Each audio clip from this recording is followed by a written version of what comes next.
Okay, I'm doing another video on my 2022 Volvo XC90 Recharge. This is the first year for the extended battery in this vehicle, and I just wanted to go over a couple of things that I thought might be of interest for anybody who's looking at these, because the all-wheel drive in this is a little bit different than you might be used to. So I wanted to talk about the hybrid system and the all-wheel drive system in this. And I'll turn it on here. It's 35 degrees out today, so the battery, where it would normally charge to between 36 and 38 miles at full charge, today it only hit 34. It's at 31 right now. If you can see over here in the bottom right hand corner, that was the most it would give, and that's really based on the temperature outside. It's cold, and you have to remember, when you're not using the gasoline motor, you're asking the battery to not only propel the car but provide heat, and heat the steering wheel, heat the seat. Everything is operating off that battery, so the range is diminished when it's colder outside for sure. The other thing is, the 510 miles that it's indicating for the range is sometimes not accurate. That's including the 31 miles of electric battery range that we have left. And it's also going off of that 40.4 miles per gallon, which is not what the gasoline motor gets. So that 510 mileage is a little deceiving. The gas tank is 18 gallons in capacity. So in normal driving, you're getting about 25 miles per gallon.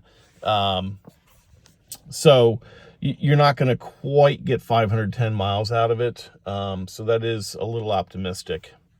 So let me talk about this hybrid system, or the four-wheel drive system rather. So if I hit drive modes here, one of the things that's different about this vehicle is when you're in electric mode, that is only powering the rear wheels. When it's in all-wheel drive mode, that's when it's also powering the front axle. So in normal driving, just the rear wheels, it's acting like basically like a pickup truck would. That's not in four-wheel drive. So there is a drive mode that's constant all-wheel drive, okay? And that is because of what I just mentioned. It's not always in all-wheel drive, whereas most all-wheel drive vehicles are. Both axles are engaged all the time, even though most of the power might be going to the rear. In most all-wheel drives, both axles are engaged. So in this one, you have to ask it to engage both by hitting constant all-wheel drive. So that's why that's an option there. The pure eco drive is for the battery only, and that will use battery only until it's basically out of juice. The hybrid mode, which it says is for everyday use, is going to ask for the gasoline engine to fire up if you're demanding more power than what the electric motor can give.